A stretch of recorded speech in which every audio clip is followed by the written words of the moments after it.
In the late 1800s, Omaha, Nebraska was a booming western city that was soon to become #1 in the world in livestock meat production.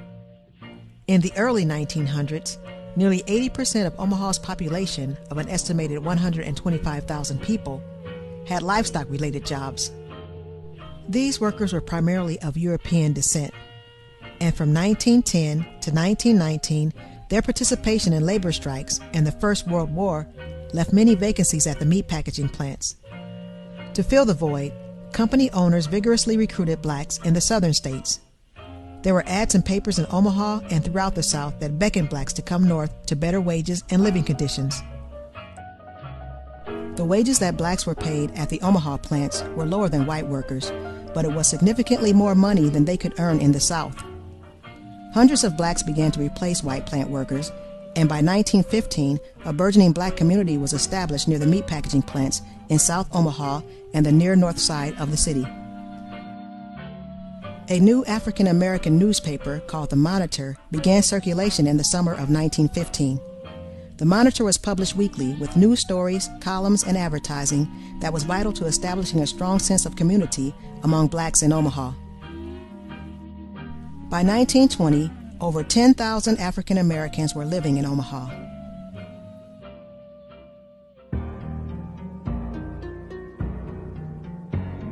Because of the rapid growth in the African American population and employment situations at the meat packaging plants, racial tension began to build in Omaha.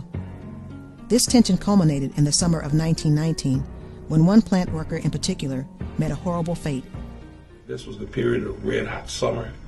This was the period where what it is, you'd already had the riots in St. Louis, other places, and now you were having them in Omaha. What happened was they had a woman say that she had been molested or had been sexually abused by a black man, and that's all that needed to be said. On September 25, 1919, Agnes Lobeck identified 40-year-old Will Brown as the man who attacked her. Brown was then arrested and taken to the Douglas County Courthouse. Before Brown was even identified, a civic storm was already brewing in Omaha due to a series of inflammatory stories published in the Omaha Bee and struggles for political power between racketeer Thomas Dennison and Omaha's mayor Edward Smith.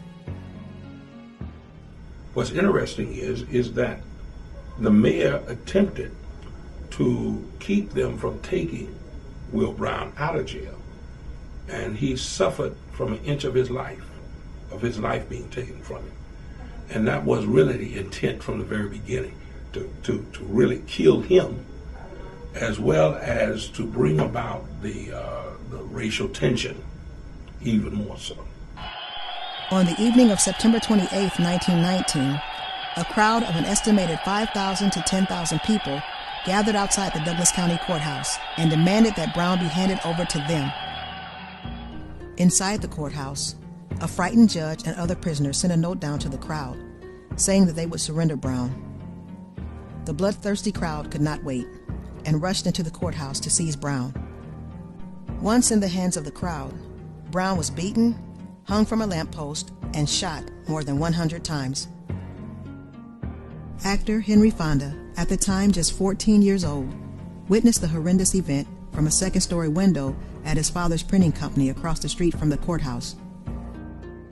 The ghastly melee ended with the burning of Will Brown's body. An Omaha World Herald photographer captured one of the most infamous photographs in American history. After the riot, federal troops were called in, and for 2 days, Omaha was under martial law.